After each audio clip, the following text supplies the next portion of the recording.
to welcome, let's see here, hang on one second. I'm going to welcome to the stage the beautiful Claudia Scalisi.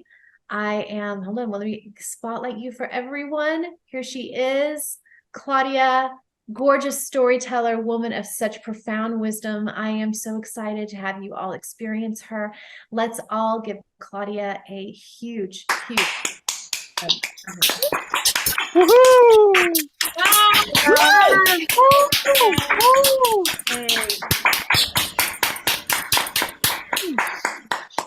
Everybody, go ahead and mute yourselves.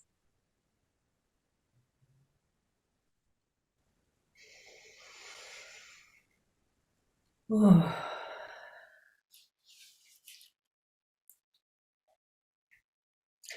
There's a moment in time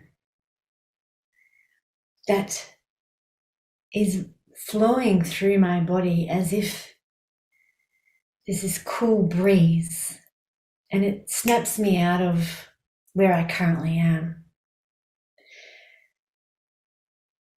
There's an empty yoga shala, one that I've spent many countless of hours on my mat. I've just finished my yoga teacher training course, and my teacher has given me a year-long mentorship because I couldn't figure out how to refit myself back into my life after I'd completed the training. Everything was so busy. There was always seeming to be some kind of drama. And I didn't want the drama. I just wanted to have the feeling of being grounded in my body. I was feeling really lost at this time because prior to the training, I had worked my way up into this phenomenal job. I'd moved to Melbourne from Perth, Australia, and I'd gotten this incredible position, and I was living in the city in South Yarra, and I was so fit. I was running to and from work across the Tan to get to my job where I'd have a shower and get dressed, and it was in Hardware Lane, which is this super trendy area in Melbourne. And I was working in a creative lighting company that we lit all the major art galleries around the world. And my background in art, I was like, this is it. I had found success. I had an apartment. I had this great job. I was really fit. I was dating these really gorgeous guys. And something on one of my runs one day, I'd run up to the Tan. I got to the top of this big hill, which is this memorial park in Melbourne. And I got to the top and I pushed myself to get there, and I was sweating, and I looked back over the city and I was like, I've made it. And then as soon as I thought that, though, the next section was, now what? Now what? It's like, oh, well, I guess I should find a husband, and I guess I should maybe buy a house and try for a promotion. And this feeling of being so elevated was like being a balloon that had just got popped. And it fizzled down to earth. And that kept going through my mind as I was sitting in this yoga shala with my teacher, because I jumped ship from that job without a safety net and went and became a yoga teacher, and everybody else thought I was just crazy. And I was sitting with her because how do I refit back in? Everything I was trying to do didn't work. How do I make this work? How do I make everything just stop? And she looked at me and said, maybe you need to find stillness inside the movement. There are 3 words inside the Sanskrit language that have been a constant for me over the last 12 years of my yoga teaching career. Sthiram, Sukham, Asanam. Sthira translates to strong and steadiness inside your practice. Sukha is this comfortable easefulness, and Asanam is the yoga practice. If any of you have experienced yoga before in your life, you may have heard teachers say to you, yoga is a practice. The real yoga is how you live your life off the mat. The reason that's so profound is if we then move forward, I want to bring you to 2021. In the few years preceding that, I'd called in the love of my life. When I met this man, I knew that he was it. He was also a yoga practitioner and a teacher. And everything about us was like Shakti and Shiva, these two polarizing energies of the feminine and the masculine. And we were just dancing through life together. I had found out just at the beginning of the pandemic that I wouldn't be able to bear children because my body was going through early onset menopause. I'd left Perth, where my home is, and I'd moved with him to New South Wales.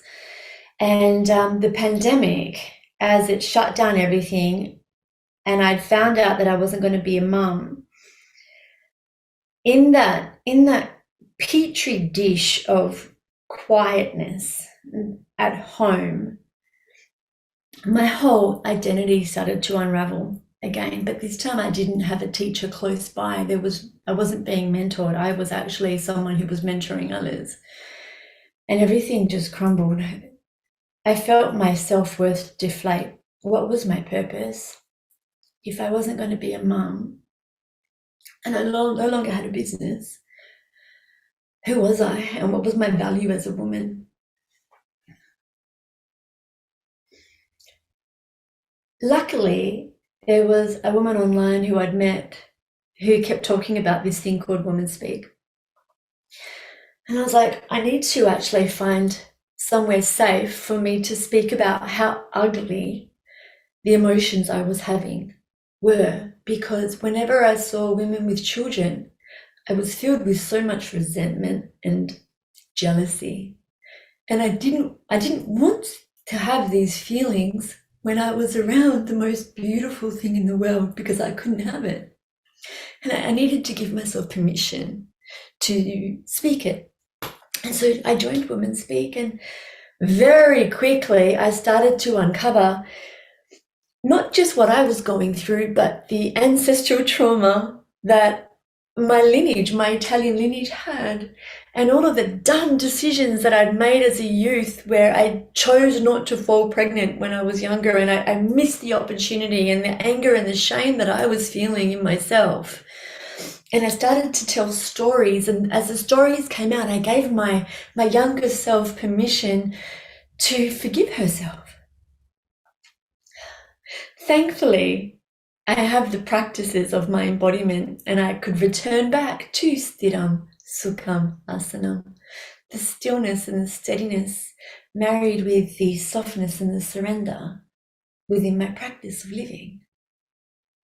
I very quickly became a circle leader, and I held space for these incredible women to journey through what I'd been through. At the same time, I became a published author in a best-selling multi-author book. And I also recreated myself as an intimacy coach for midlife women. And I put together this incredible 3-month journey. And I guided women in mentorship on how to reclaim themselves after shock and loss, particularly midlife women. If you were going through menopause, I was your girl. It was fascinating to feel the lid come off of this shaken up energy that just wanted to just pour out into the world, because I had still so much to give, right? I'm young. My life isn't ending just because I can't have children and I'm going through menopause. Let's move that forward to the end of 22. My husband and I decided to move back to Western Australia when the borders opened up. And I'd spoken to Casey and the women at Women Speak to join the Mastermind program. I had it in my head that I'm going to be a public speaker. I'm going to write another book. The program itself looked amazing. I will get up at 1 a.m. in the morning for sure and attend those international calls. Oh, and one at 3 a.m. as well? Okay, I'll do that too. So for a little while there, mind you, I'm still going through menopause, and anybody who's gone through menopause knows what insomnia is like. You have those hot flushes, and when they start, damn, you can't sleep. So I had a separate room for my husband so I could get up early to attend these calls. And that momentum, I couldn't, it was unsustainable. There was no way that I was going to be able to be healthy, have a conducive relationship with this man of my dreams that I had started to actually resent because I couldn't get enough sleep. And I was failing at doing the mastermind, and I couldn't make it work. Couldn't make it work, and I was getting even angrier, and the whole thing felt shit. I just wanted to make it stop. So I quietened myself. I got some help. I spoke to a naturopath, and I was adamant about not wanting to go into HRTs for my own reasons. They might serve some people, and I didn't want to do it. I wanted to feel what was happening so I could ascertain what I needed to do. I figured that if I masked what was happening, I wouldn't be able to learn. And I took some extra magnesium, and I let go of trying to show up in the way that I thought I needed to in order to get what I needed. It's really funny because I have this song go through my head. You don't get what you want, you get what you need, from Mr. Jagger. And that would come up every now and then. So in surrendering, trying to do Women Speak right, and just showing up for my fortnightly call, the 7 a.m. one that I could make, the business, the coaching program that I'd created called The Reclamation turned into Nourish. And other women were joining my program who wanted this nourishment that I was sharing. This is what I was doing, how to nourish myself, and I was sharing. It's August, just gone this year. My husband rings me. He's traveling through America, and he's in hospital. What was presumably kidney stones, they've actually found a whole heap of swollen lymph nodes in his abdomen, suspected lymphoma, and he's coming home. He's loaded up with painkillers because he can't move, and I'm making doctor's appointments for him. He arrives, we pick him up from the hospital, and that afternoon we have a doctor's appointment. It's been not even 2 weeks since stage 4 lymphoma was diagnosed. And we have already commenced the process of him going through PET scan, biopsy, arranging for his daughters to fly over to spend time with us. And he starts chemo next week. I wasn't ready to graduate when I heard that graduation was today. I almost didn't want to join. Siddha, Sukham, Asana. Steadiness and the ease. Balance with the softness and the surrender inside the practice of life. So what I'm sharing with you as this beautiful man that I love, and I enter into these unknown waters, controlling the controllables, how we feel, how much rest we have, and nourishment, and learning to surrender that which we don't. I want to remind you that home is inside you. Trust is inside you. When you can balance the steadiness and the ease inside the softness and the surrender through a deepening of your practices, you become the change you want to see in the world, and it starts inside your life and it ripples out into your family and into your community. Thank you for listening to my story. I value and appreciate being witnessed. Yes.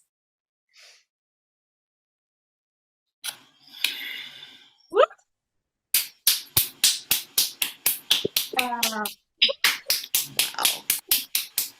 Oh, Great job. Yeah.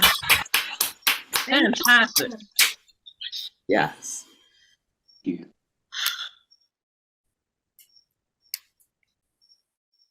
Open up here for anyone that wants to unmute themselves and to provide for her celebration, reflection. Share with her what touched you, what moved you. You can just unmute yourself and open up.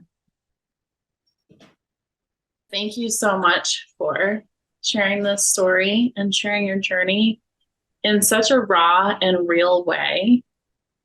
Even though I may not know what it's like to love somebody who has been diagnosed with stage 4 cancer, I do know so much. I resonate with so much of your story, and I can only imagine that heartbreak and that heartache. And you really pulled me through so that I could empathize with where you are. And I feel this heart connection with you through your words and your feelings and your just raw emotion. It's so beautiful. And the thing that really drew me in was when you talked about this moment after your yoga teacher training of just climbing, and hitting this pinnacle, and then feeling like this popped balloon of now what?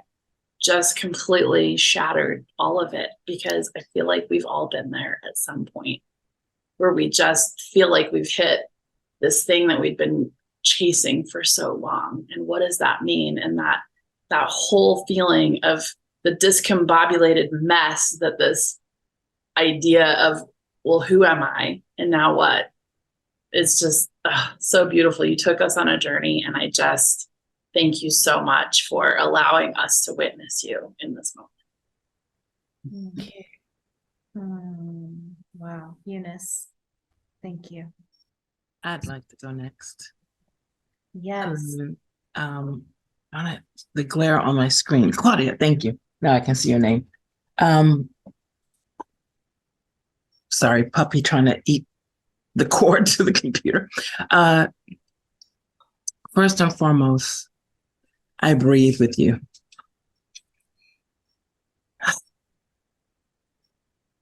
I take a deep breath with you that releases so much sadness while allowing in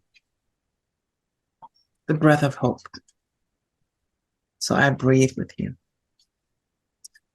I feel like I was watching myself, and I'm like, oh, I kind of like me in that body on that side of the planet, because so much of your journey mirrored mine in terms of